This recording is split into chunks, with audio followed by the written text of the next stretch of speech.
Hello, my name is Grant McGrath, and 2 days from now I will have finished the Swaledale Marathon. Boom! So quick introduction about me.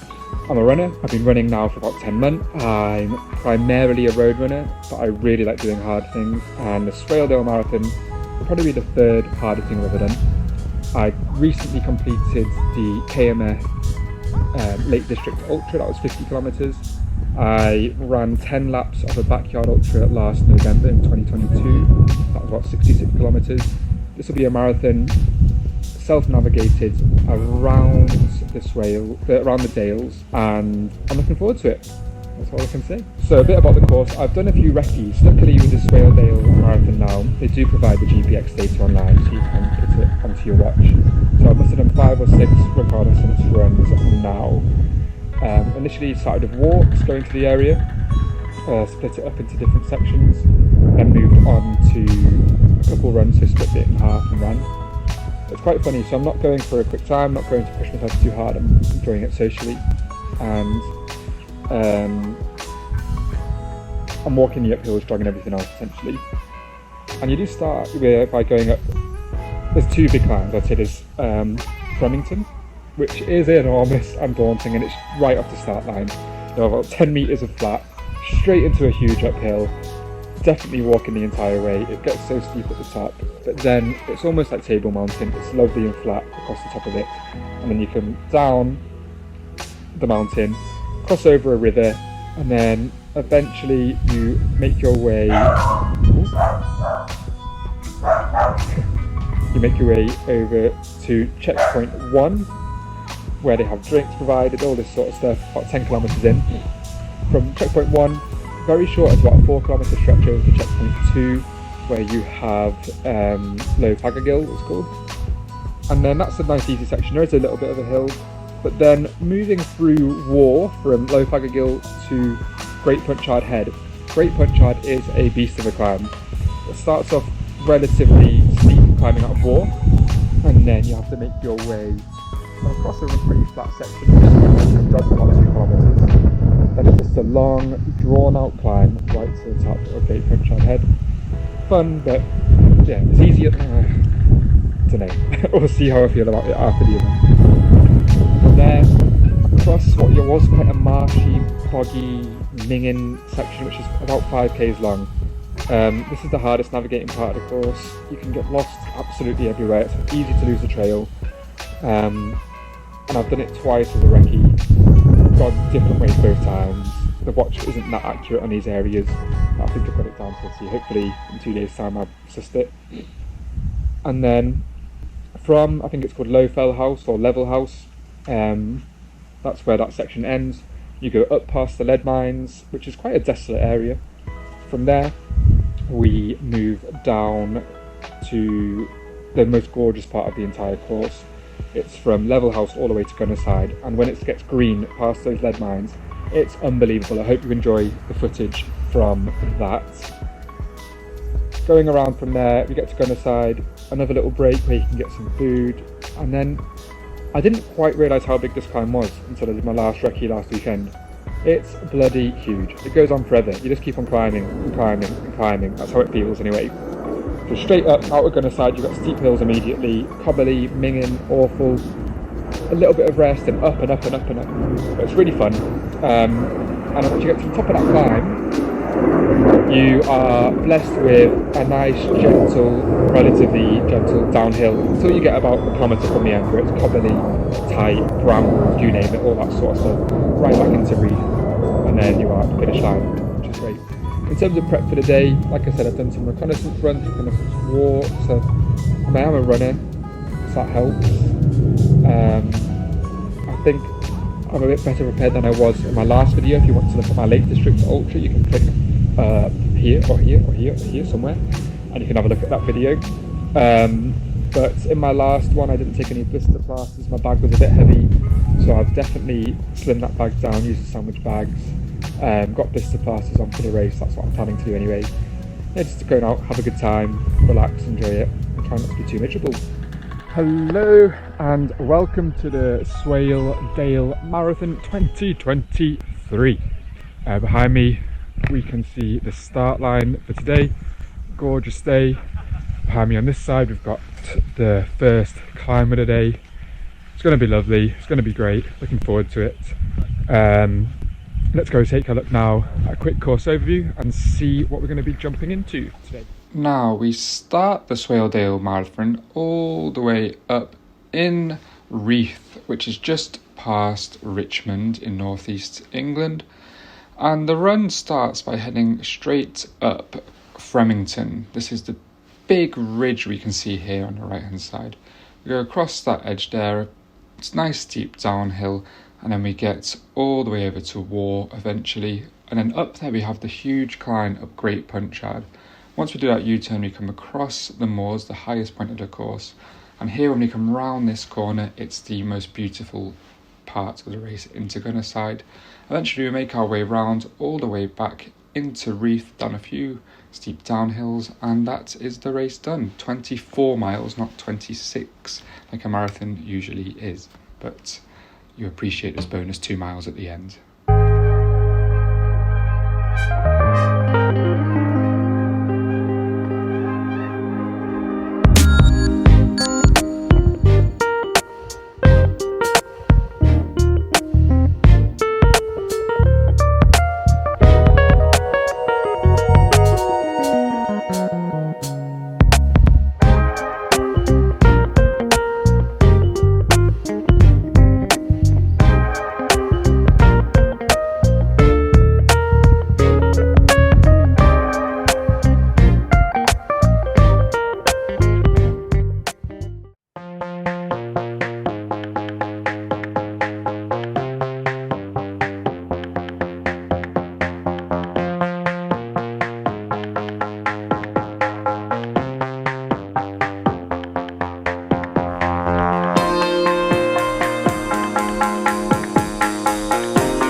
Okay, so approaching the top of Fremington now. Nice, long, flat downhill to go. Time to push soon. Some water and then we'll head on.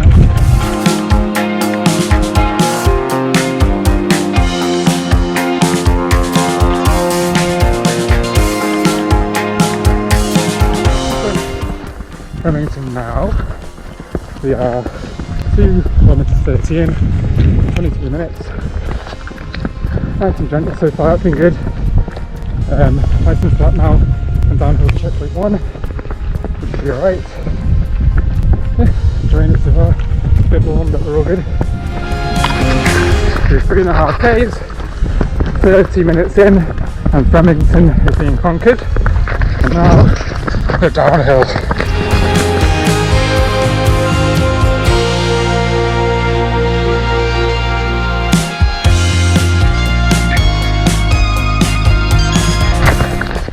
Almost 5k in, 37 minutes so far. Really quick downhill now, not too technical, but definitely one to watch out for, but enjoying it so far. Right, so checkpoint 8.6k, 1 hour 3 minutes. Checkpoint 1 behind us. Nice walk now up to the farm, and then from the farm we have a downhill to Faggergill, another checkpoint. Then we get into the course properly. It's going to be exciting, but so far so good, nice and warm, feeling good, so let's enjoy this climb.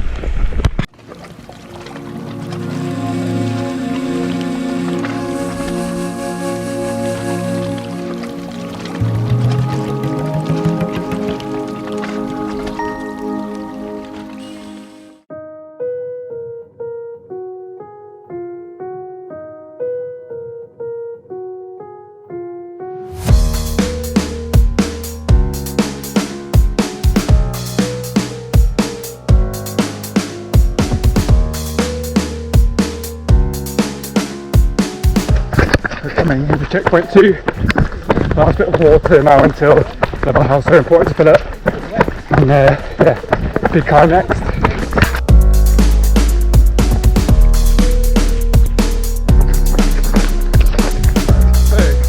11.3 k's.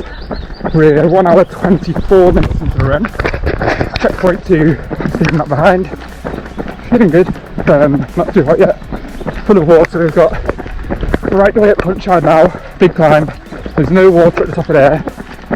Through to Level House, through the marsh. To get to Level House, I'm going to be buzzing.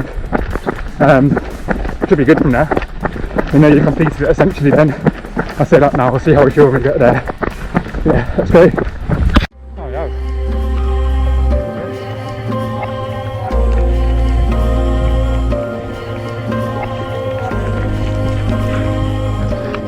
Great Punchard.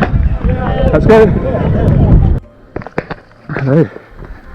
We are 15.2 kilometres in, almost 10 miles, about 9.5 miles. 1 hour 54 minutes, which is good, approaching the halfway distance mark. Feeling great.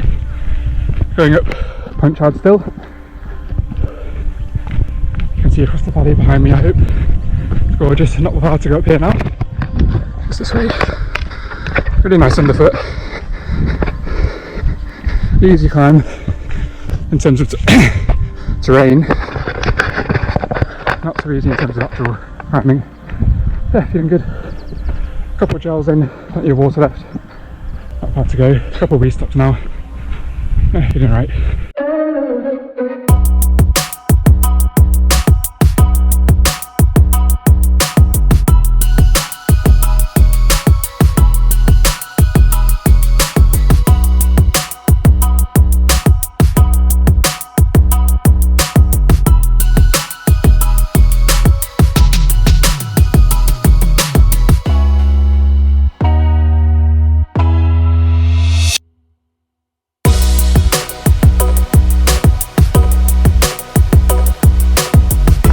Some technical stuff now, about 4 kilometres of it, so I'm not going to record much. It's a tricky day, single pass, easy to get lost, so wish me luck.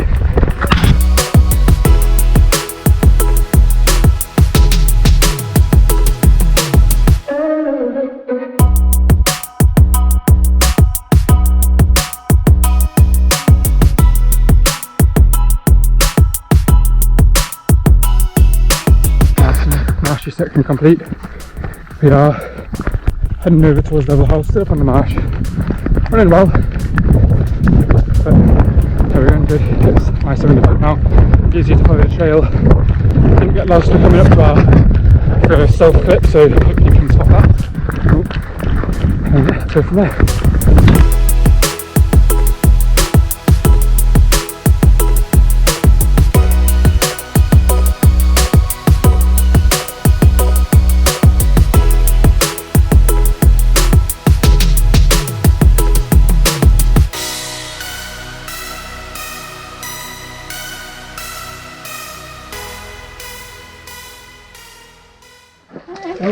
Loads of sand, there's no rush. Yeah, okay, how are you doing? Yeah, I'm alright. Doing very well. I thought. Thank you. Being on your knees, you're alright. Yeah, just went for a lay down, head first. It's Level House, we are 2.5 hours in, so let's go. Some jelly beans to the road.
Checkpoint, what was that, 5? 5's done. 2 more self-grips, 1 more checkpoint. We're 26.6 into the run, 3 hours 18. People will be finishing now. We're heading out of side.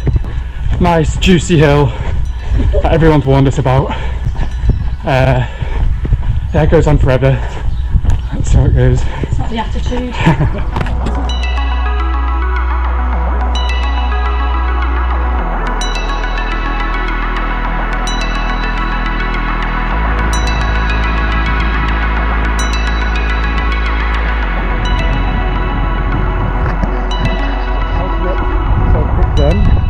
You can see me. 29.5 k's, 3 hours 41 in. One self-clip, 1 checkpoint to go. One last hill, one last push here. And it's basically downhill to the end, which is good. I'm feeling alright. This is good. We're all good. Let's enjoy this last little climb and some views.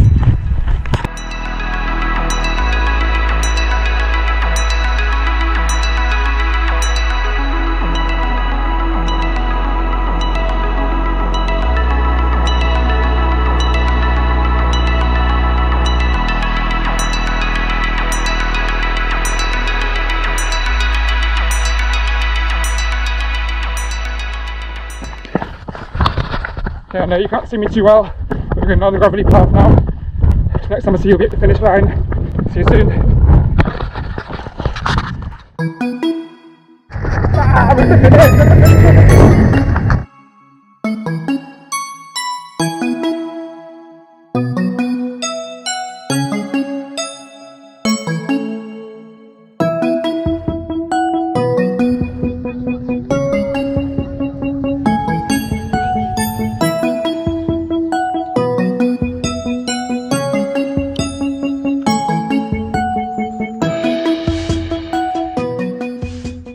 So, I just want to make this video as a little post-race debrief, really. First of all, I just want to say sorry for the quality of footage towards the end of the race. I think at one of the aid stations, I got soaked with water and then created some condensation in the lens, so it might have looked a little bit foggy or opaque as we were recording, but yeah, I do apologise about that. Now, in terms of myself, I feel alright. Body held up okay. I got a bit of a blood blister on my leg, a little bit of chafe happening in between my legs, but other than a bit of sunburn, there wasn't really too much to report. And after effects today, I actually feel okay. I think the ultra a few weeks ago maybe prepared my legs for something like this, so happy with that. But jumping into the race itself, I'll just talk through how I felt as we progressed. So to start, there's that huge climb up Fremington. That was alright, it was just a walk all the way up it. There was no need to expend any energy there. And then across the top of Fremington we did run the entire way there, straight down on the other side, and then lots of measured walks up hills always. I think there were quite a few 10-kilometre heroes, people who were racing ahead during the race, and it was just good to remain disciplined and not get caught up in that, because it is easy when you feel good at the beginning of a marathon to think potentially you're not in the position you should be within the pack and push on a bit when you shouldn't. So we didn't do that, and that really did pay off. So coming out of checkpoint 1, there's another walk up over a hill very quickly and a steep downhill into checkpoint 2. Coming round checkpoint 2 up through War, where we get to probably the longest climb of the day. It's called Great Punchard. So going up there, that's when we really started to take advantage of our relatively slow start. I think we started picking people off straight away, just walking up the hill, but just our walking pace was very quick. Going through there, you've got checkpoint 3, and then you go through the marshy technical sort of area where it's easy to get off course. It is relatively flat though, so in terms of our pace it started to go up a bit, which was fantastic. And by that point you're about halfway through, so coming through there are a few self-clips. You got to Level House, we got loads of food in there, we got loads of water, and we smashed back some like jelly beans. There's a huge hill out of there through some lead mines, and then coming down past the self-clip at the top of the lead mines on your way into Gunnerside, it's stunning, it's beautiful, I loved it. The footage I'm sure looks great, And we really did ramp up the pace there because we were able to run on the flat a lot more. It wasn't that technical. A few little twisty turny areas where you have to navigate, but nothing to really concern yourself about. After Gunnerside, the hill, it's rough. It was really hot day yesterday. You're usually always confronted by a headwind when you start to get to the top of that hill. Every recce I've done, there's always been a cold headwind. Yesterday it was a hot headwind. And that hill just seemed to go on forever, but lots of people started struggling. You could see people really suffering with the heat, lack of water, people skipping through aid stations. But we were good, took our time at the aid stations, again, got to the top of that hill. That's when I was like, oof, still like 8 kilometres to go, but we were overtaking people, so it was fantastic and really pushed on. So yeah, nothing really to worry about then. Coming out of Gunnerside to Surrender Bridge, it's a steep downhill, and coming out of Surrender Bridge it's really tricky because there's quite a lot of routes you can go. You have to remain high always, and we did that. It worked really well. And we did go wrong once. We went down a little. We were following somebody. I was following somebody, and I just didn't check my watch where my route was, and I made that mistake every time I've been there. So that probably cost us a couple of minutes just working our way back up the hill. But yeah, after that it was just a case of very flat, rolling hills. We pushed on the hills here because with 2-3 miles to go, it's pointless saving anything. Didn't hit any walls. Really cobbly downhill area. And then, yeah, to the finish line, and 4:46 was our finishing time, which was quite good. We weren't going flat out, it wasn't balls to the wall. The running itself, it was a roasting hot day, so it was hard to go much faster. But no, I was really happy with the time, with the effort that was put into it, and I enjoyed the run. The food after was great. Nice little cheese and onion pasty with some beans, some peas. And yeah, I was happy to tick that off really. And I hope you enjoyed my review of the run. Please remember to do all the things like I say, like, share, comment, subscribe. Enjoy watching some more of these reviews of races that I do. And looking forward to seeing you next time. Bye.